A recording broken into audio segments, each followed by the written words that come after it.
তুলসীদাস চ্যানেলে আপনাকে স্বাগত।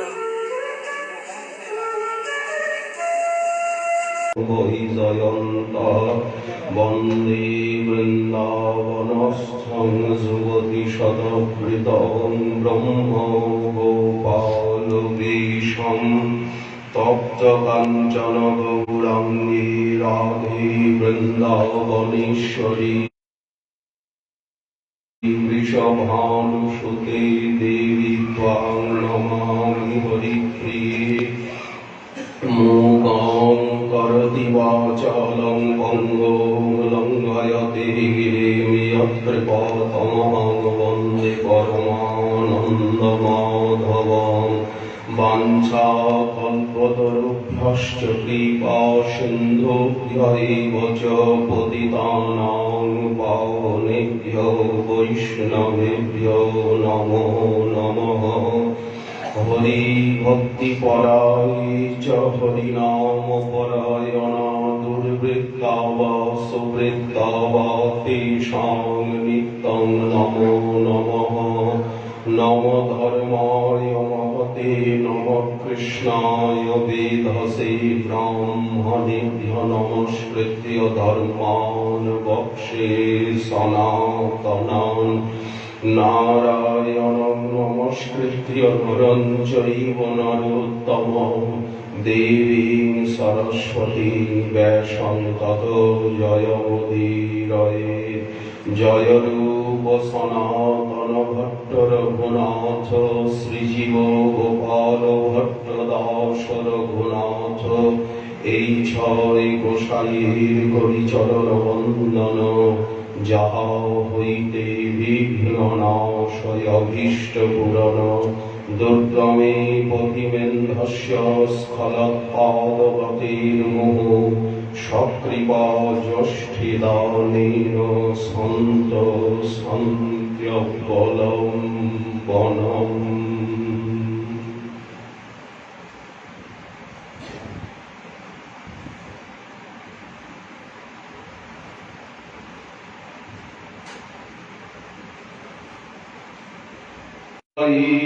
তরুণীং বৈরাগ্যলক্ষ্মীং দধে অন্তর্ভক্তিরসেন পূর্ণ হৃদয় পায়ে অবধূতাকৃতি শৈবালয় বিহিতং মহাশরৈব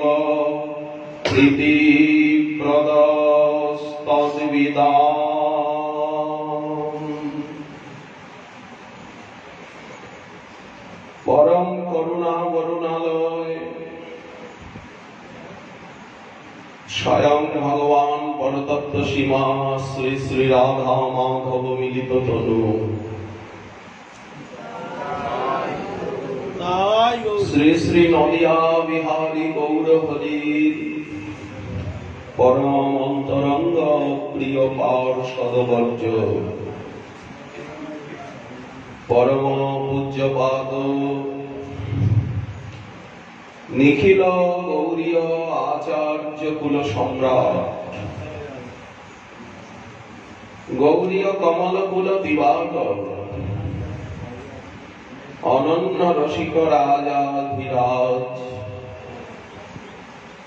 শ্রী বৃন্দাবন ধামের প্রাকট্যকর্তা লীলাস্থলী সমস্ত কাঙাল বৈষ্ণব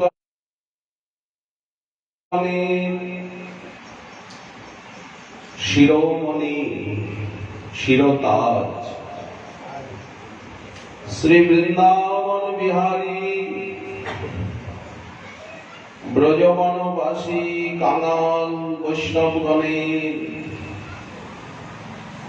যিনি মূল দিশারি পথ প্রদর্শক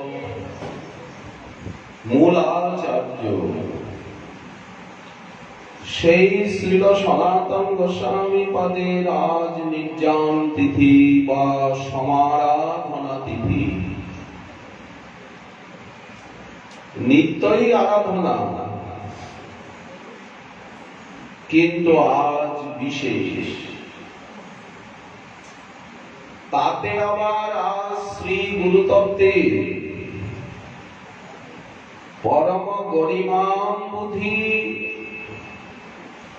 এবং নিখিল তত্ত্বের মূল যে গুরুতত্ত্ব, যে তত্ত্বের আশ্রয় বা সমারাধনা ব্যতীত কোন তত্ত্বের জ্ঞানই সম্ভব নয়, সেই পরম গরিমাম্বুধি যে গুরুতত্ত্ব, সমষ্টি গুরু এবং ব্যষ্টি গুরু, সেই গুরুতত্ত্বের আজ বিশেষ কৃপালাভের দিন। গুরু বন্দনা, গুরু পূজন, গুরু শরণ এ তো ত্রিসন্ধ্যার কর্তব্য। ধ্যায়ং স্তুবং তস্য যশঃ ত্রিসন্ধ্যম। কিন্তু আজ বিশেষভাবে আরাধনা এবং কৃপা পাওয়ার দিন। তারপরে আবার ভগবত অবতার জগৎগুরু শ্রীল কৃষ্ণদৈবতী নন্দন পরাশর পুত্রে পারাশর আজ আবির্ভাব তিথি। শ্রীল ব্যাসদেবের আজ আবির্ভাব তিথি। ব্যাসায় বিষ্ণুরূপায় ব্যাসরূপায় বিষ্ণবে নমো বৈ ব্রহ্মনিধয়ে বাসিষ্ঠায় নমো নমঃ। অচতুর্বদন ব্রহ্মা দিবাহুরপরো হরি অভালোচন শম্ভোর ভগবান বাদরায়ণ। পারাশর্যবচঃ সরোজমমলং গীতার্থগন্ধোৎকটং নানাখ্যানকীশরং হরিকথা সংবোধনাবোধিতং। লোকেশ্বর্যন ষট্পदैरहरः পেপীয়মানং মুদা ভূয়াদ ভারত পঙ্কজং কলিমল প্রভংসিন শ্রেয়সে। কৃষ্ণদ্বৈপায়ন বেদব্যাসের মহিমার কি কোন সীমা আছে? যার কৃপায় আমরা বেদ থেকে পেলাম, তারপরে ব্রহ্মসূত্র, তারপরে 17টি পুরাণ, মহাভারত, শ্রীমদ্ ভগবত গীতা এবং সবার শেষে নিগম কল্পতরোর গলিতং ফলম শ্রীমদ্ ভাগবত মহাপুরাণ। এই জন্য সমস্ত সেই শাস্ত্রই হচ্ছে শ্রী বেদব্যাসীর শ্রী মুখকমল নিঃসৃত মধু। এই যে শ্রীমদ্ ভাগবত আদি পপুর জ্ঞানময়ং সম্মা যদমুখাম্বরোহাসবং। কমলের থেকে যেমন মরন্দ বিগলিত হয়, তেমনি কৃষ্ণদ্বৈপায়ন বেদব্যাসের শ্রীমুখের থেকে এই শাস্ত্র সুধা, ভাগবতী সুধা ঝরে পড়ছে। বিদ্বানগণ সেই অমৃত কর্ণচষকে পান করে। আজকের এই তিথিতে শ্রী শ্রীবাস পণ্ডিতের গৃহে অবধূত নিত্যানন্দ সুন্দর তিনি ব্যাসক পূজা সম্পন্ন করতে গিয়ে সপরিকর মহাপ্রভু মহাপ্রভুর উপস্থিতিতে মালা, সেখানে বেদব্যাসের আসন রয়েছে, শ্রীবাস পণ্ডিত অর্চনা করাচ্ছিলেন পাদ্য অর্ঘ্য আচমনীয় ধূপ দীপ নৈবেদ্য আদি দিয়ে। যখন নিতাই চাঁদের হস্তে মালা দেওয়া হলো, শ্রীবাস বলছেন যে এই মন্ত্র বলে মালাটি বেদব্যাসীর গলায় দিন। নিতাই চাঁদ সেই পুষ্পমালিকা হাতে নিয়ে এদিকে ওদিকে তাকাচ্ছেন। মহাপ্রভু সংকীর্তন রসে মত্ত শ্রীবাসের আঙ্গিনা, কিছুতে মালাটি ব্যাসদেবের গলায় দেবেন না। তখন শ্রীবাস পণ্ডিত মহাপ্রভুকে আহ্বান করে বললেন, প্রভু, এই অবধূত ঠাকুরকে পুজো করানো কি যে বিড়ম্বনা, ইনি কথা শুনছেন না। ফুলের মালা নিয়ে উনি এদিকে ওদিকে তাকাচ্ছেন। মহাপ্রভু এসে বললেন, কি শ্রীবাস, আপনি মালা দিন বেদব্যাসীর কণ্ঠে,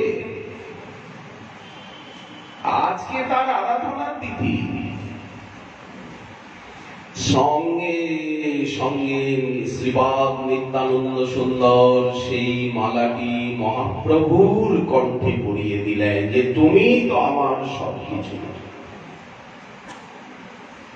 এই নিতাইয়ের আত্মনিবেদন চৈতন্য ভাগবতে এই রুচির লীলা লিপিবদ্ধ আছে। শ্রীল কৃষ্ণদাস কবিরাজ গোস্বামী চরণ তিনি তার চৈতন্য চরিতামৃতে সনাতন গোস্বামী পদের মহিমা বর্ণন প্রসঙ্গে কবি কর্ণপুরের চৈতন্য চন্দ্রোদয় নাটকের শ্লোকটি এখানে উদ্ধৃতি দিচ্ছেন। মধ্যলীলার শেষ দিকে গৌরেন্দ্রস্য সভা বিভূষণ মণি ত্যক্ত্বা জরিদ্ধ্যাং শ্রিয়ং, যিনি একদিন গৌরেন্দ্র হোসেন শাহের রাজসভার বিভূষণমণি ছিলেন, পাত্ররাজ, প্রধানমন্ত্রী। কিন্তু মহাপ্রভুর দর্শনে তার কথা শ্রবণে উন্মত্ত হয়ে তিনি ঋদ্ধাং শ্রিয়ং, তার সেই ক্রমোন্নতময়ী অতিশয় যে সম্পত্তি, শ্রী বলতে সম্পত্তি, লক্ষ্মী, পদ, প্রতিষ্ঠা, কীর্তি জড় জগতে, তাকে ত্যক্ত্বা ঋদ্ধাং শ্রিয়ং ত্যক্তা, সম্পূর্ণরূপে ত্যাগ করে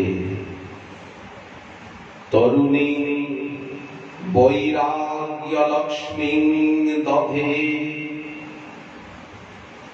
সম্পত্তি লক্ষ্মীকে ত্যাগ করে উনি তরুণী স্বরূপিণী বৈরাগ্য লক্ষ্মীর হাত ধরলেন।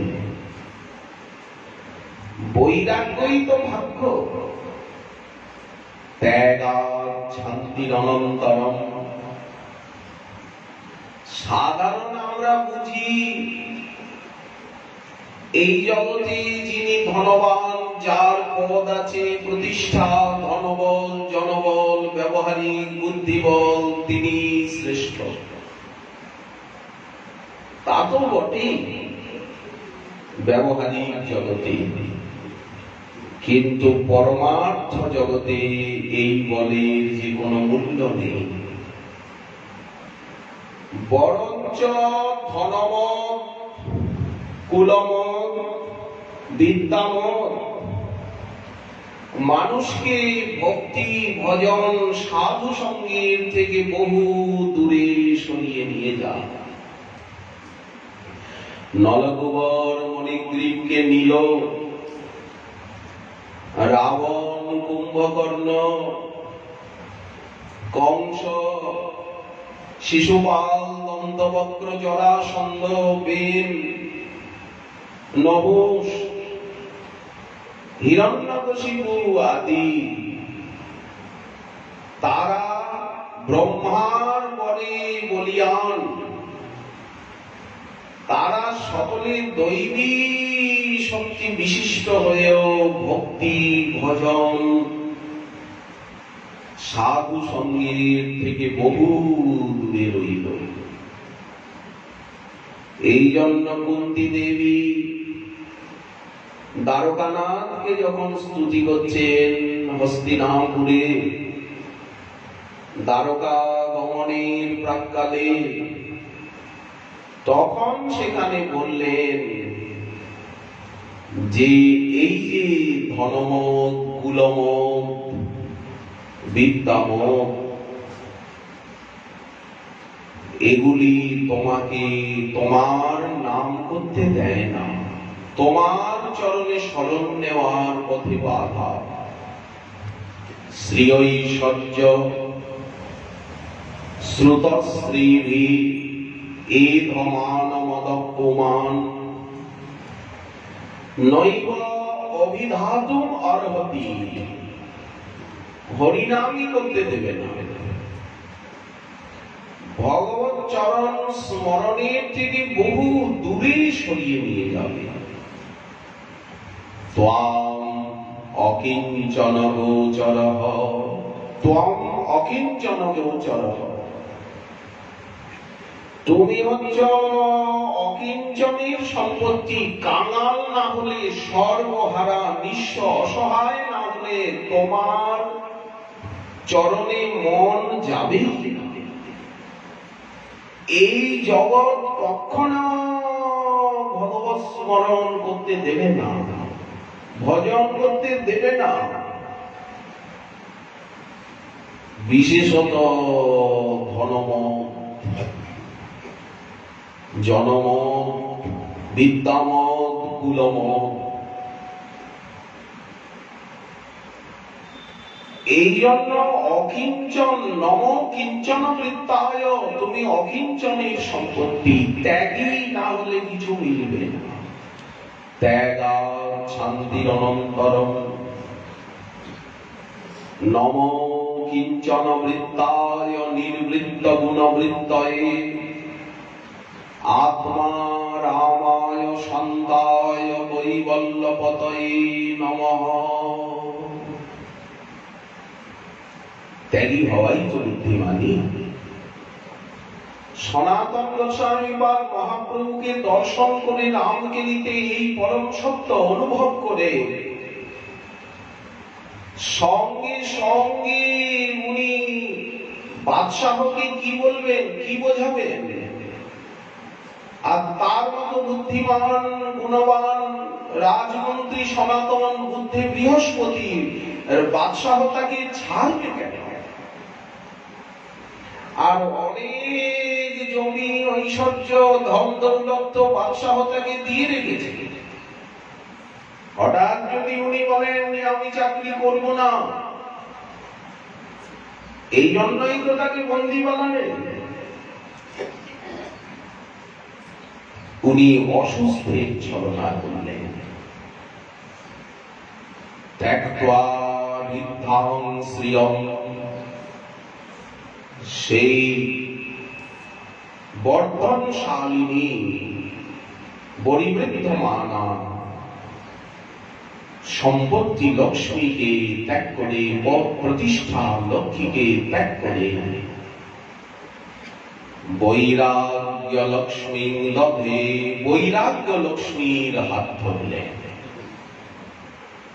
এই জগতের ব্যবহারিক সম্পত্তি সমৃদ্ধিকে ত্যাগ করে উনি বৈরাগ্য রূপী যে মহা সম্পত্তি ভগবানের আর অন্তরে ত্যাগ এসেছে, সেই ধনে উনি ধনী। তার কাছে এই জগতের পদ প্রতিষ্ঠা সম্মান অর্থে কি মূল্য? যে ধনে হইয়া ধনী তুমি মনিরে না মানো মনি, উনি পরশমণিকেই ছুলেন না। সেই তরুণী বৈরাগ্য লক্ষ্মীর হাত ধরে উনি গৃহকে ত্যাগ করে দিলেন। রূপস্য অগ্রজয়ে পূর্ণ, হৃদয় ভক্তিরসে পরিপূর্ণ। বোঝা যায় না, বাহ্যে অবধূতাকৃতি, বাইরে অবধূতের বেশ।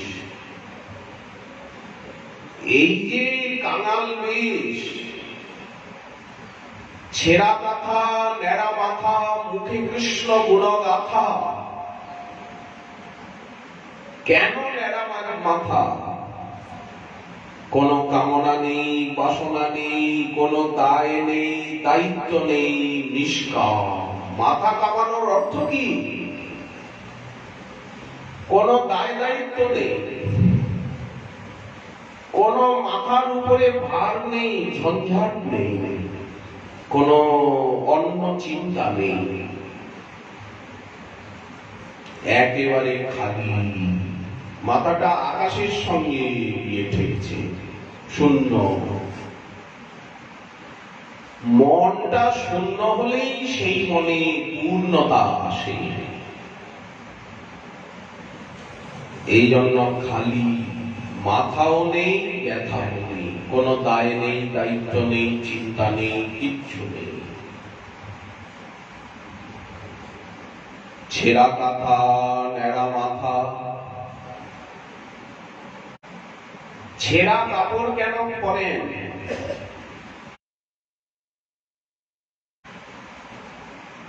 ছেঁড়া কাঁথাই বা কেন? কাঙাল, দীন, দরিদ্র। দরিদ্র না হলে তো মহারাজ হওয়া যায় না। যারা মহারাজাধিরাজ, তারাই তো কায় মনোবাক্যে দরিদ্র হতে পারে।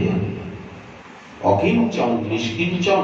এই জন্যই তো তাদেরকে মহারাজজি বলা হয়, বাবাজি মহারাজ বলা হয়, স্বামীজি মহারাজ বলা হয়, বিষ্ণুপাদ বলা হয়। কেন বলা হয়? যিনি নিঃস্ব, অসহায়, ভিখারী, ভিক্ষান্ন জীবী, তাকে সকলে বাবাজি মহারাজ, শ্রীল বাবাজি মহারাজ, শ্রীপাদ বাবাজি মহারাজ কেন বলে? কেন সবাই মহারাজজি, মহারাজজি, মহারাজজি বলে? এটা কি উপহাস নয়? উপহাস নয় কি? বললেন উনি যে ধনে ধনী, যে রাজ্য, যে সম্পত্তির অধিকারী, তার কাছে এই জগৎটা মাটির খেলা। এই জন্যই যিনি গরিব না হলে, কাঙাল না হলে তো মহারাজাধিরাজ হওয়া যাবে না। কাঙাল, গরিব বলতে সর্বহারা। একমাত্র শ্রীকৃষ্ণ, রাধারানী, মহাপ্রভুর চরণ, শ্রীগুরু চরণ ছাড়া ওনার কাছে আর কিচ্ছু নাই। শরীরটাই মাত্র আছে, শরীরটাও নাই। একজন এক ব্যক্তি স্বর্গত্যাগী মহাপুরুষের কাছে তার শরীরটা ছাড়া আর কিছু নাই। শরীরটাও নাই, শরীরটাও ভুলে গেছে। শিশুর ভাব প্রাপ্ত হয়েছেন। বালবৎ, যারা অবধূত, আত্মারাম, আত্মকাম শিরোমণি, সেই ভাগবত পরমহংসগণ ভগবত নাম, গুণ, রূপ, লীলানন্দে সতত মুক্ত একান্তি ভক্ত। যারা ভক্ত তো বহু রকম আছেন, যারা একান্তি ভক্ত। একান্তিন যস্য নকঞ্চনার্থম বাঞ্ছন্তি যে বৈ ভগবৎ প্রপন্না অত্যদ্ভুতং তচ্চরিতং সুমঙ্গলম গায়ন্ত সমুদ্র মগ্নাঃ। এদেরই ইতিবৃত্ত গজরাজ স্তুতিতে বলছেন, ভূতাত্ম ভূতা, যার যস্য পদং সুমঙ্গলম দিদৃক্ষয়া যস্য পদং সুমঙ্গলম, যার মঙ্গলময় চরণ যুগলকে দর্শন করবার জন্য, ভগবত সাক্ষাৎকারের জন্য তারা অব্রণং ব্রতম বনে চলন্তি, তারা অক্ষত অখণ্ডিত ব্রত ধারণ করছেন, ব্রত পালন করছেন। এই যে ভালো খান না, ভালো পড়েন না, ভালো লোকের সঙ্গে মেশেন না, ভালো পরিবেশে যান না, সব সময় অন্তর্মুখী হয়ে অন্তর রাজ্যে বিহার করেন, কেন? দিদৃক্ষয়া যস্য পদং সুমঙ্গলম মুনয়ঃ সুসাধবঃ, এরা হচ্ছেন সুসাধু, সাধু সুসাধু। নিয়ম ভূতাত্ম ভূতা, সর্বজীবের প্রতি আত্মভাব এসে গেছে, না শত্রু মিত্র আপন পর ছোট বড় কোনো ভাব নেই এদের অন্তরে। শিশুর মতো হৃদয়, আকাশের মতো খোলা মনের মানুষ এরা। সাপ বাঘ ভূত প্রেত শত্রু মিত্র সকলের ভিতরে ভগবানকে দেখছেন। অহিংসায়াং প্রতিষ্ঠায়াং, কায়িক বাচিক মানসিক ত্রিবিধ হিংসার বাইরে চলে গেছে। ভূতাত্ম ভূতা, এই জন্য এদের কাছে সাপ এসে, বিষধর সাপ এসে ফনা তুলে দাঁড়িয়ে যাচ্ছে, ভালুক এসে, বাঘ এসে, এদের কাছে চোর ডাকাত এসে, হিংস্র মানুষ এসে শান্ত হয়ে যাচ্ছে। কেন? এরা সর্বভূতের আত্মভূত হয়ে গেছে। ভূতাত্ম ভূতা, এদের অনিষ্ট করতে যারা চায় তাদেরই অনিষ্ট হয়, ওনাদের কিছু হয় না। যারা এদের প্রতি অনিষ্ট বুদ্ধি পোষণ করেন তাদেরই অনিষ্ট হয়, অথচ এদের কিছু হয় না। বলেন কেন হয় না? সাধু সমত্তেন ভয়াদ বিমুচ্যতে, ওই যে সর্বত্র ভগবত ভাব, আত্মভাব। ওনারা সবকিছু ভগবানের ইচ্ছা, ভগবত অনুকম্পা বলে মনে করেন। সমদর্শী তুল্য নিন্দা স্তুতির মৌনি সন্তুষ্ট যেন কেনচিৎ, অনিকেত স্থিরমতি ভক্তিমান মে প্রিয় নর। এদের শত্রু নেই, মিত্র নেই, ভালো নেই, মন্দ নেই, শিশু তো। ভূতাত্ম ভূতা সুহৃদস্মে গতি, গজরাজের স্তুতি। এরাই হচ্ছেন নিষ্কিঞ্চন অকিঞ্চন, অবধূত। যেমন বিদুর মহাশয় অবধূত, যেমন শুকদেব অবধূত, মহর্ষি দত্তাত্রেয় অবধূত, অবন্তিপুরের ভিক্ষু অবধূত, ঋষভদেব অবধূত। যেমন আমাদের সনক সনন্দন সনাতন সনত কুমার এরা অবধূতের লীলা করছে। তারপরে কবি হবি অন্তরিক্ষ প্রবুদ্ধ পিপ্পলায়ন আবির্হোত্র দ্রুমিল চমস করভাজন, এই যে নবযোগীশ্বর, এরা সব অবধূতের, যত যত সিদ্ধ মহাপুরুষ সব অবধূতের লীলা করছেন। এরা বেদ বিধির বাইরে। যৎপাদ পরাগ নিষেব তৃপ্তা, রাস পঞ্চাধ্যায়ীতে এসেছে, যৎপাদ পঙ্কজ পরাগ নিষেব তৃপ্তা, যোগ প্রভাব বিভূতা খিল কর্ম বন্ধা। এদের কর্মবন্ধন নেই। যোগ প্রভাব বিধুতা, যোগ প্রভাবে, ভক্তি যোগের প্রভাবে এদের হৃদয় একেবারে নির্মল হয়ে গেছে, সর্বত্র ভগবানকে দেখছে। যোগ প্রভাব বিধুতা খিল কর্মবন্ধা শৈরং চরন্তি মুনায় নহি হন্যমানা। দেখুন না, বৈকুণ্ঠে চলে গেছে, নারায়ণের কাছে যাবেন, কোনো বাধা বিঘ্ন নেই। এটা তো ভগবত ইচ্ছা যে জয় বিজয় বাধা দিল। শৈরং চরন্তি মুনায় নহি হন্যমানা তস্যে ছয়াত্ত বপুষ কুতয়ে বন্ধ। তাহলে ভজনের কত শক্তি। তো এই যে অবধূতগণের যে আচরণ, যারা দেহের বাইরে, জগতের বাইরে পরমহংস পদবীতে আরূঢ়, ওনাদের কাছে দেহ নাই, জগৎ নাই, কোনো ব্যবহার নাই, কিচ্ছু নাই, ওনারা এসবের বহু উপরে চলে গেছে। তো সেই যে অবধূতগণ, তাদের যে বেশভূষা আকৃতি, সনাতন গোস্বামী পাদ সেই অবধূতের আকৃতিকে স্বীকার করেন। মহাপ্রভুর আদেশে, নির্দেশে, আজ্ঞায়, অনুমোদনে, অনুশাসনে।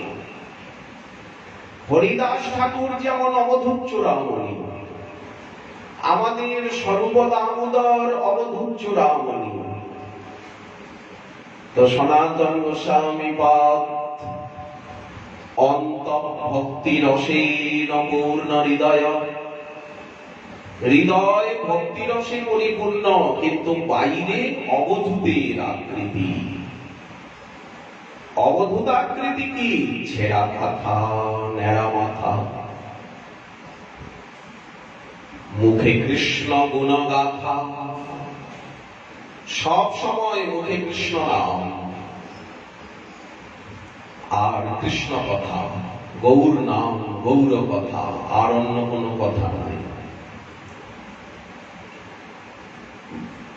কিরকম ওনাকে দেখে মনে হয়?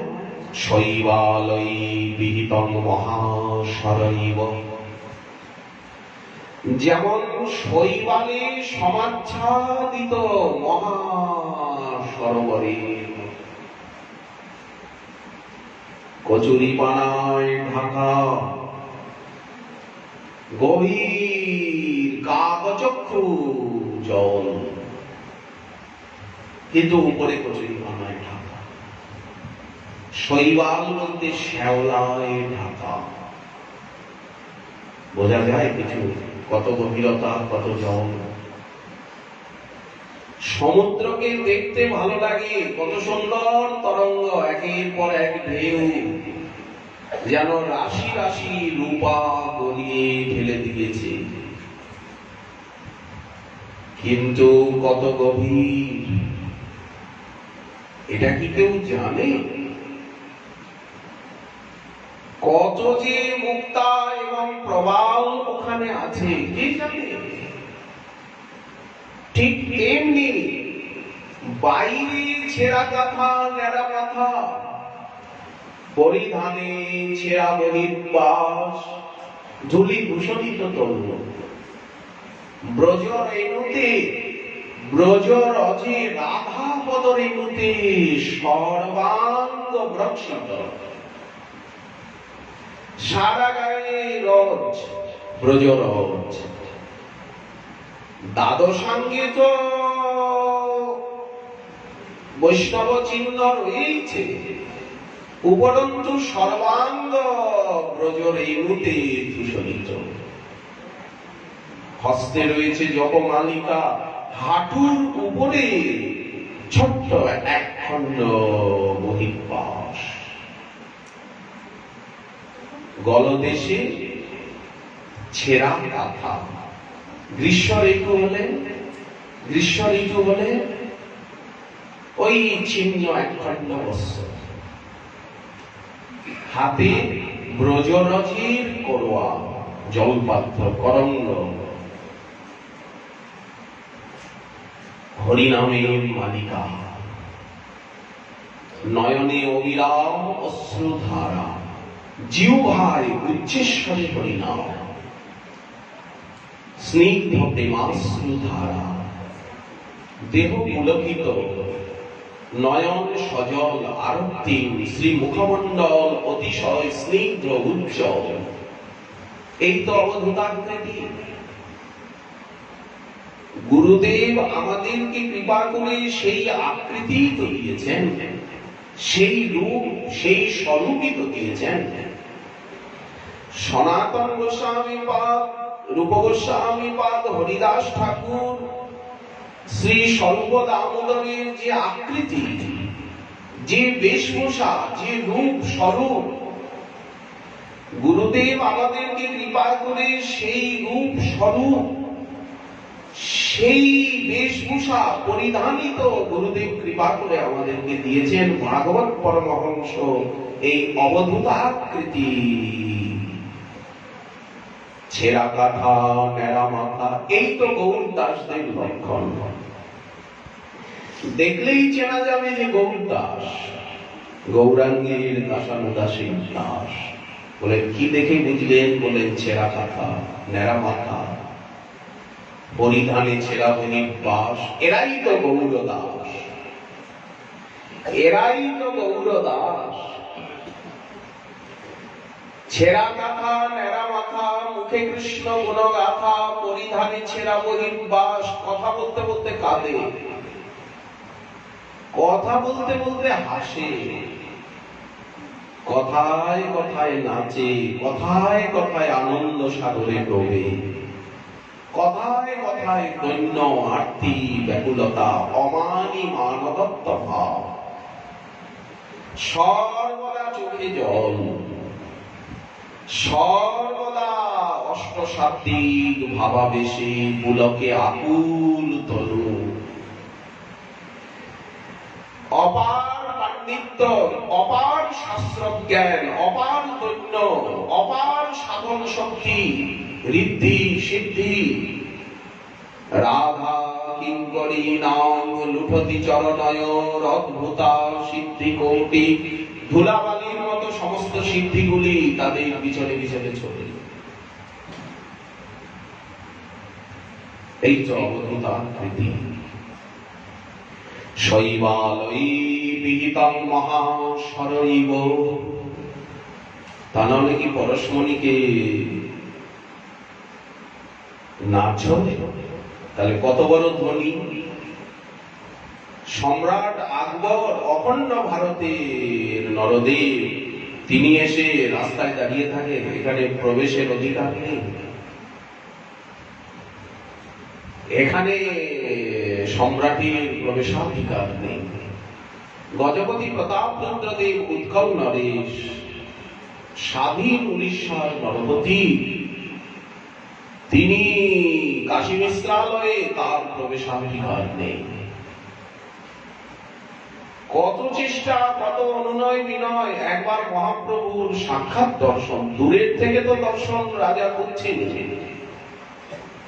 সাক্ষাৎ মহাপ্রভুর কাছে গিয়ে মহাপ্রভুকে দর্শন করব, কিন্তু কাশী মিশ্রালয়ে রাজার প্রবেশাধিকার বর্জিত। একই লীলা। রামানন্দ রায়কে যে কাঙাল সাজালো, প্রধানমন্ত্রী, অর্থমন্ত্রী, সচিবকে যে কাঙাল সাজালো, রাজার দোলাল, কত বড় জমিদারের দোলাল রঘুনাথ দাস গোস্বামীকে যে কাঙাল সাজালো, সে কে? কি আচরণ, কি বেশভূষা! ছেঁড়া কাঁথা, নেড়া মাথা, মুখে কৃষ্ণ গুণগাথা, পরিধানে ছেঁড়া বহির্বাস, কভু কাঁদে কভু হাসে, কভু প্রেমানন্দে ভাসে, কভু ভিক্ষা, কভু উপবাস। এই হচ্ছে অবধূত বেশ, অবধূতাকৃতি, অবধূতের আচরণ।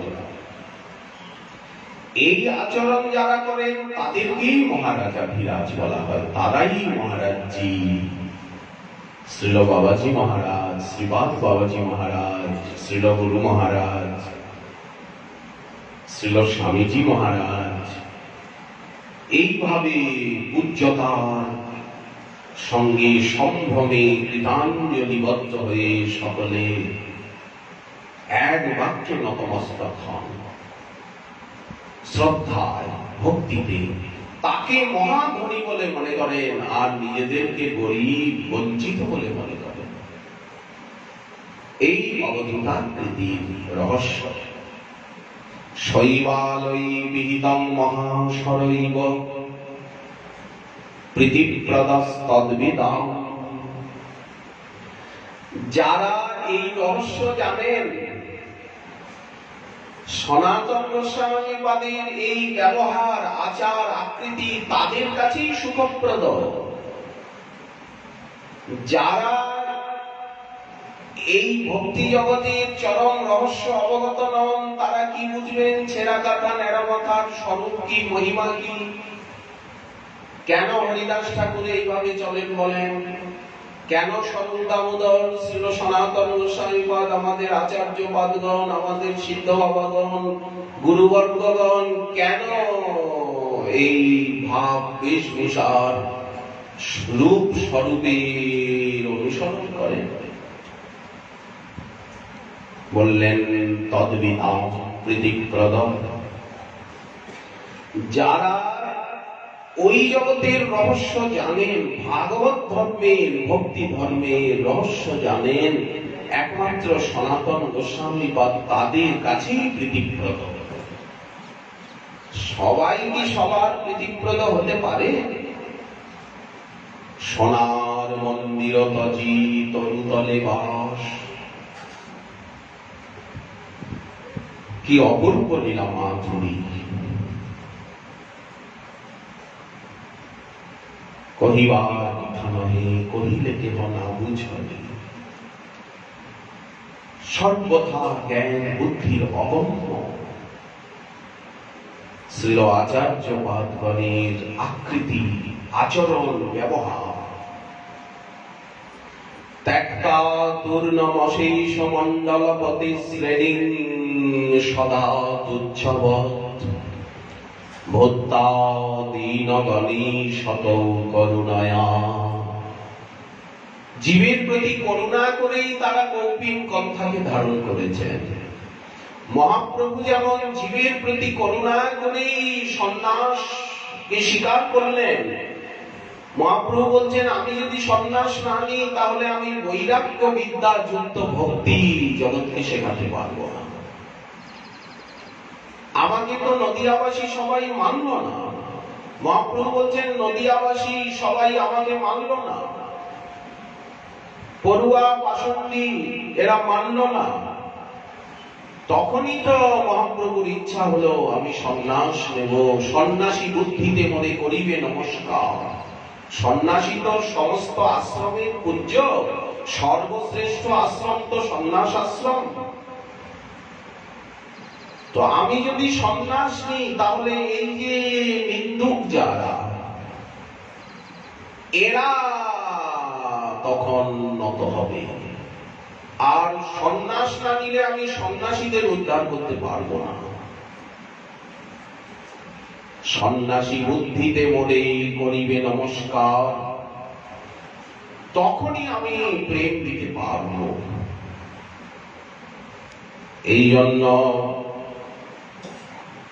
হেন কৃপাময় জীবের প্রতি কৃপা করেই তো মহাপ্রভু সন্ন্যাস নিলেন, দেশে বিদেশে ঘুরলেন। সন্ন্যাসীদেরকে তো সন্ন্যাসী না হলে উদ্ধার করা যাবে না। একজন গৃহীত আর সন্ন্যাসীদেরকে শিক্ষা দিতে পারে না।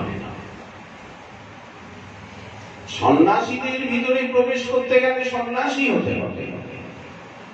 তা না হলে সন্ন্যাস না নিলে প্রকাশানন্দ সরস্বতী উদ্ধার লীলা হতো না। দক্ষিণ ভারতে ভ্রমণ করে তত্ত্ববাদী গণকে কৃপা করা, সবাইকে কৃপা করা সম্ভব হতো না। হেন কৃপাময় চৈতন্য না ভজে যেই জন, সর্বোত্তম হইলেও তারে অসুরে গণন। তো মহাপ্রভু যেমন জীবের প্রতি করুণা করে জ্ঞান বৈরাগ্য সমন্বিত ভক্তিকে প্রচারের জন্য উনি সন্ন্যাস নিলেন, মাতাকে, পত্নীকে, নদিয়াবাসীকে কাঁদিয়ে দুঃখ দিলেন, ঠিক সেই প্রকার করুণায়া কৌপীন গন্ধাশ্রিত আমাদেরকে উদ্ধার করতে, কলির পাপ তাপ বিহত জীবগণকে বৈরাগ্য বিদ্যা নিজ ভক্তি যোগ শিক্ষা দিতে, জীব উদ্ধারের জন্য, আপামর কলির মানবগণকে কৃপা করবার জন্য তারা এই করুণায়া কৌপীন গন্ধাশ্রিত এই বেশভূষা ধারণ করলেন, এত কঠোর সাধন করলেন এই বৃন্দাবন ধামে এসে, যা আমরা স্বপ্নেও কল্পনা করতে পারবো না আজকালকার এত সুখ সুবিধার জীবনে। তারা যে কঠোর সাধন করলেন এই গভীর বনের ভিতরে থেকে, আর নেই নিদ্রা, নেই কোনো ব্যবস্থা নেই, নিবিড় বনভূমিতে সাপদ সংকুল অরণ্যে কিভাবে রাজপুত্র হয়ে, কিভাবে এত বড় ধনীর দুলাল হয়ে এখানে বৃক্ষতলে জীবনটা কাটিয়ে দিলেন, কেউ ভাবতে পারে? এত কঠোর তপস্যা করলেন, প্রেমের তপস্যা। কেন বলেন? করুণায়া কৌপীন গন্ধাশ্রিত। এই করুণা আমাদেরকে নিতে হবে।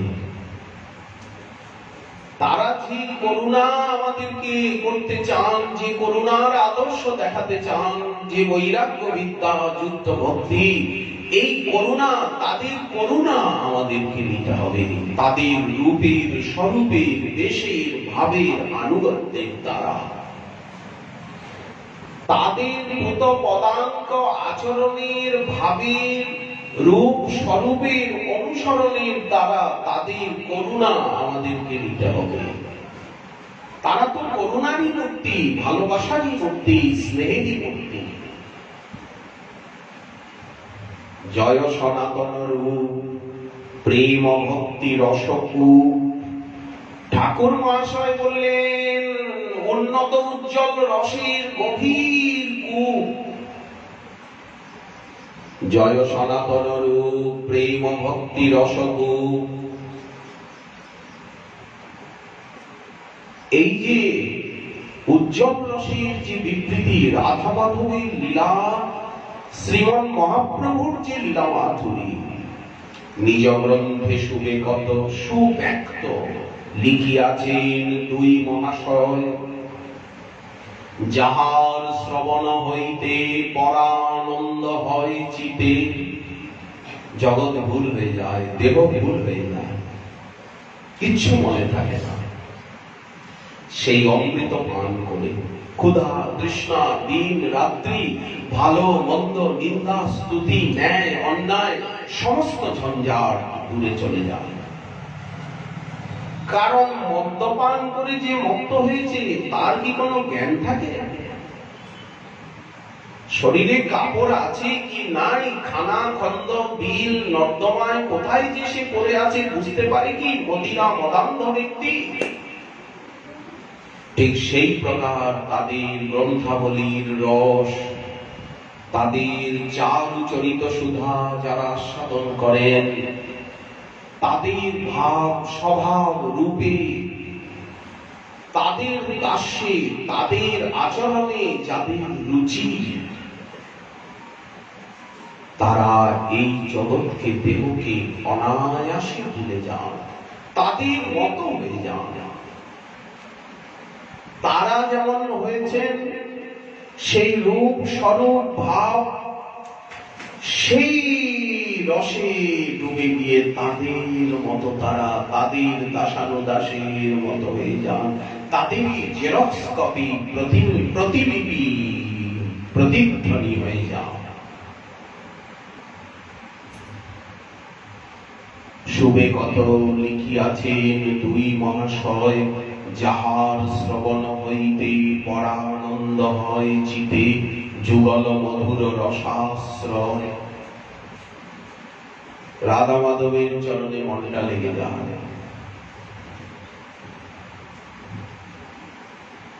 যুগল মধুর রসাশ্রয়, যুগল কিশোর প্রেম, লক্ষবান যেন হেম।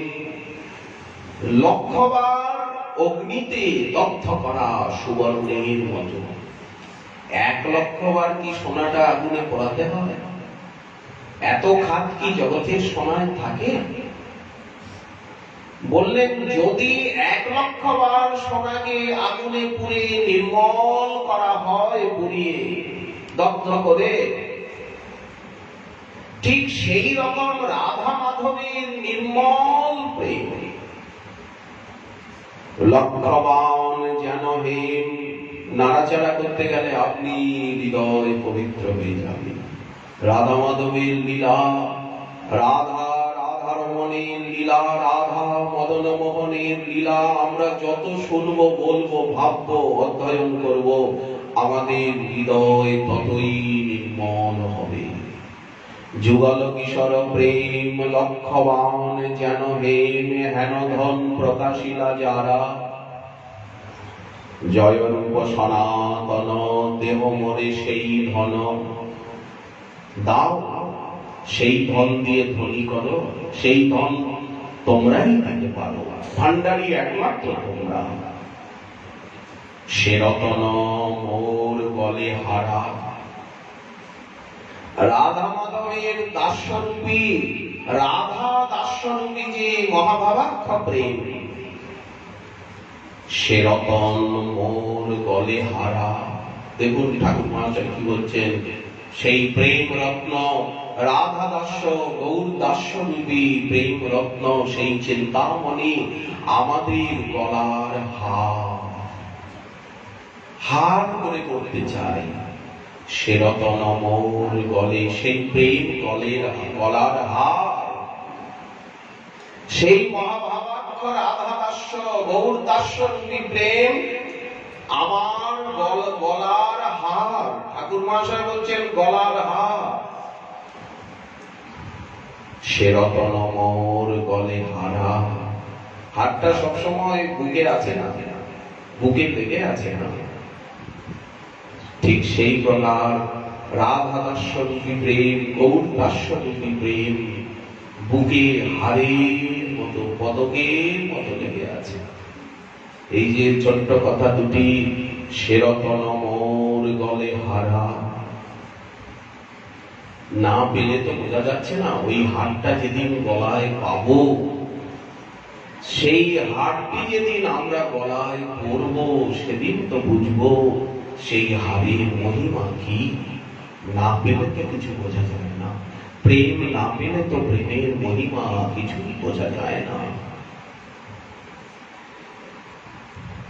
আজ এই নিকটে প্রভুপাদ শ্রীকৃষ্ণচন্দ্র গোস্বামীজি শ্রীপুরীতে ওনারা একটু আদেশ করেছেন, এই দাসানুদাসীর প্রতি স্নেহ করে ওখানে একটু স্বল্প সময় একটু আলোচনা হবে। ওখানেও আপনাদের শুভ পদার্পণ, সন্দর্শন, আপনাদের মঙ্গলময় সান্নিধ্য সংগতি আমরা কামনা করি। আগামীকাল আবার